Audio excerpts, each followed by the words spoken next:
I have waited 8 years for this foldable to come out, and we finally have it. Now, what am I talking about? I'm of course talking about the new Samsung Z Fold8. We also now have the Ultra one. Samsung gave me access to them a while ago. I got to see them, I got to play with them for a while, and I have a whole bunch of thoughts. So let's start breaking all that down. If you're new to the channel, my name is Danesh. My page is called Dan Talks, across the board, across all social media, and I'm basically covering technology, a bit of automotive, and a whole bunch of other stuff that I like talking about. So jumping right in with everything from this year's Samsung Unpacked 2026 July edition.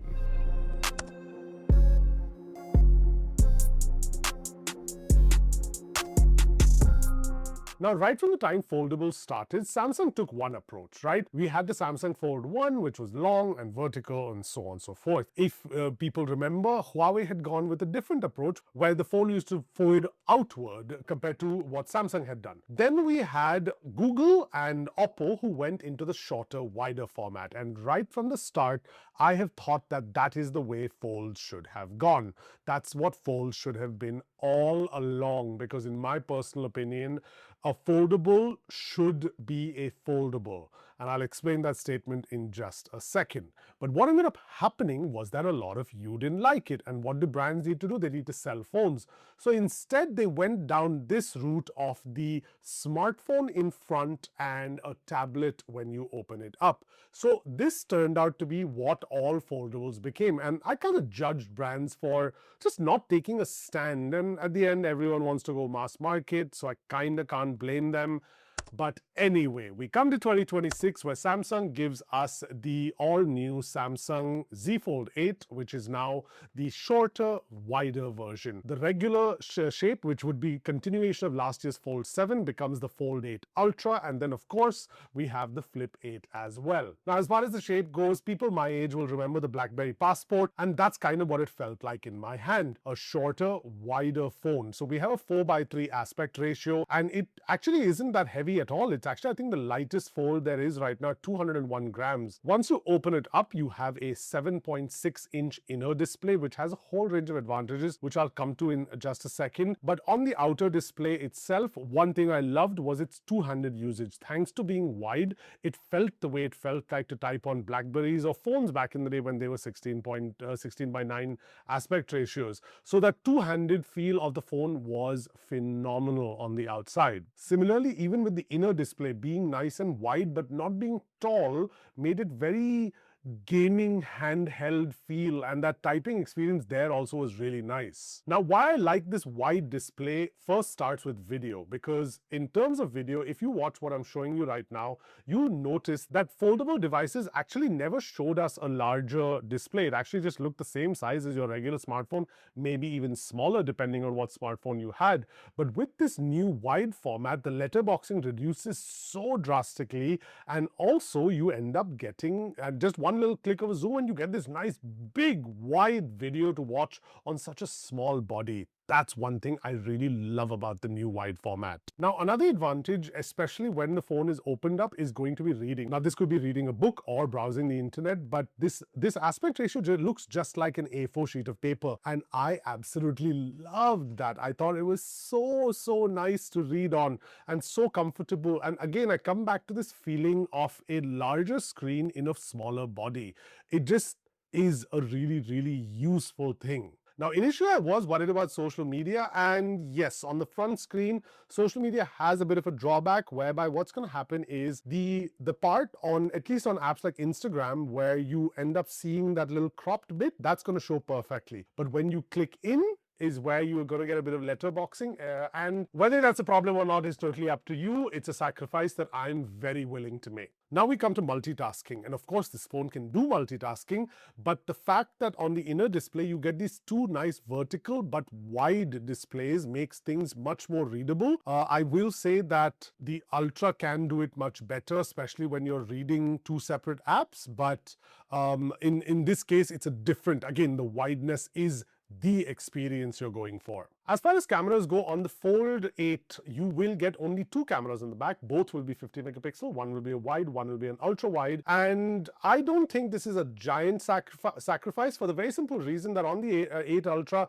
the telephoto is just a 10 megapixel camera. So unless you specifically know that you need that, yeah, you're fine with just these 2 cameras.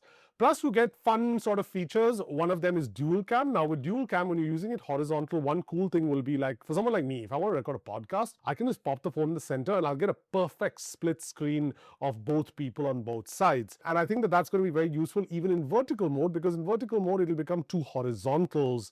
And again, that is also going to be useful, especially with social media and stuff like that. Another fun feature that they showed us is fan cam. Now, again, useful, but not spectacular, which is that basically what you can do is you can record a horizontal video of yourself or a few people, like let's say you're dancing or whatever, right?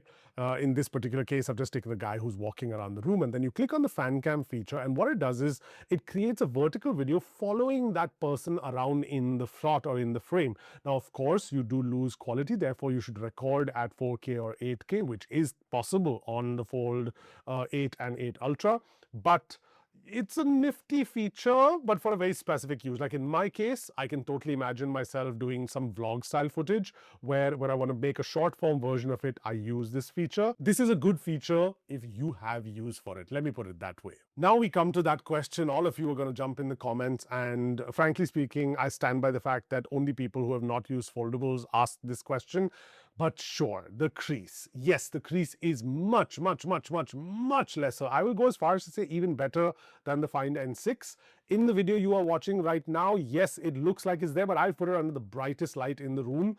But it is significantly lesser. I don't care about the crease. I never have right from the Fold 1, but in case you do, in case that's something very important to you in terms of buying a foldable device, the crease is almost invisible now. And of course, we also have Samsung's new Flex titanium hinge, which is making all this possible. So they've done a whole bunch of new layering and a whole bunch of like tech, which I'm not going to jump into. But basically, yes, you've also got a stronger hinge, which they say will also reduce the visibility of the hinge over time. Now we come to the thing that drives me crazy. Samsung.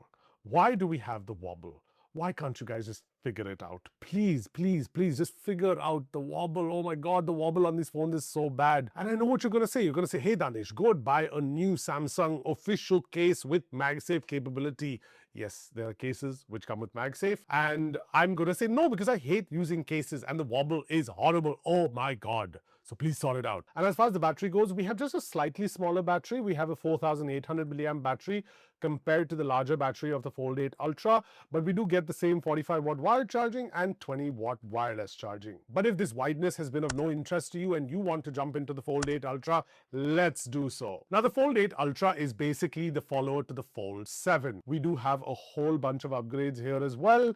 Nothing major, but yes, it continues forward the Fold legacy, which has held up the entire foldable market. So let's go. Now, this is the thinnest foldable that has ever been made. It is 4.1 millimeters. We also have the 8-inch inner display as we've always had. It is 215 grams in weight, and it has a new easy open function, which I think the Fold8 also has. And I can say this because I complained about this last year with the Fold 7, that it is significantly easier to open and close. So whatever Samsung did for that, good for them. Now, on the 8-inch display, you get that better 3-4 app space, which I genuinely think is good. So if that kind of multitasking plays a role in your life, you definitely should keep in mind the 8 Ultra. Not that the Fold8 can't do it. I just think in this squarish format, the 3-4 app multitasking looks way better. Like I mentioned earlier, we have the triple camera setup on the back here. So we've got 200 megapixel main camera, we've got the 50 megapixel ultra wide, and we've got the 10 megapixel telephoto. As far as the battery goes, we've got a 5,000 milliamp battery and the same 45 watt wired and 20 watt wireless charging as the Fold8. Apart from this, the Fold8 Ultra does share a lot with the Fold8. We've got the same Flex titanium hinge, we've got 8K recording, we've got the dual camera recording I mentioned, we've got the fan cam subject tracking I mentioned, we've got 10 megapixel cameras all across the front of all the devices, we've got, and the same wired and wireless charging that I mentioned as well. Before we go any further, don't forget to support the channel in any way, shape or form. Whether you like, comment, like, dislike, whatever, I'm perfectly fine with it. I just want to know what you guys think, how you like I'm what I'm doing on my page and so on and so forth. And anything you guys do always encourages me to create more. So yeah, thank you in advance. But before we move on to which one of these two foldables to decide, let me quickly jump into the Flip 8. Now the Flip 8 is the least changed of the three. It's that same familiar flip, and you get your expected yearly upgrades. So for example, you've got the Exynos 2600 processor. It now weighs 180 grams. It's 6.1 millimeters thick when open. You've got the advanced armor aluminum frame, and you've got 50 megapixel dual cameras as well as the 10 megapixel camera on the inside. You've also got fun little features like the Handycam thing, which was there last year as well. That feature is great to shoot with, but I don't really know how many people actually use this feature. And then one kind of big update is that on the cover screen, you can practically use any app, something that Motorola's had for eons, but sure, Samsung has it now too. All three phones will come with Android 17 out of the box, which is fantastic news. Now, which one of these three foldable devices are you buying? Now, if you're buying the Flip 8, I doubt you're really looking at the other foldables. Maybe Flip people are going to start looking at the Fold 8 because of the smaller size and stuff like that. I'm not completely sure.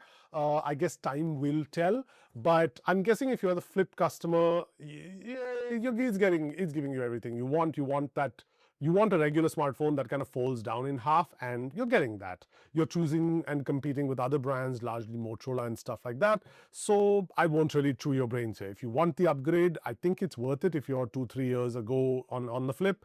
But if you're just a year or two, not so much. Now, when we come to the Fold 8 and Fold 8 Ultra, that's where the choice sort of comes in. And in this case, your subjective usage is what is going to be the factor at play. So in my particular case, I've waited for that wide format forever. I want that larger screen for videos. I want the easier typing. So all that makes me a confirmed Fold 8 buyer. Like, I'm buying it for sure. And also I'm buying it because I want to check features out for you. So if you have any questions and you'd like me to test them out before you make your purchase, do let me know. But as far as the Fold 8 Ultra is concerned, it's the legacy shape. I do know a lot of people who like this shape better because they like a regular smartphone in front, and then they want the option to open it up for a tablet when they need, especially with documents and web browsing. Even another thing that's amazing on the Fold 8 Ultra shape is video calls. It just works so well when you use apps like Meet and Zoom and stuff like that. So I do completely understand that people like that shape better. Pocketability, Fold 8 Ultra is going to win. Telephoto photography, Fold 8 Ultra is going to win. Actually, even regular photography, the Fold 8 Ultra wins because of the 200 megapixel sensor.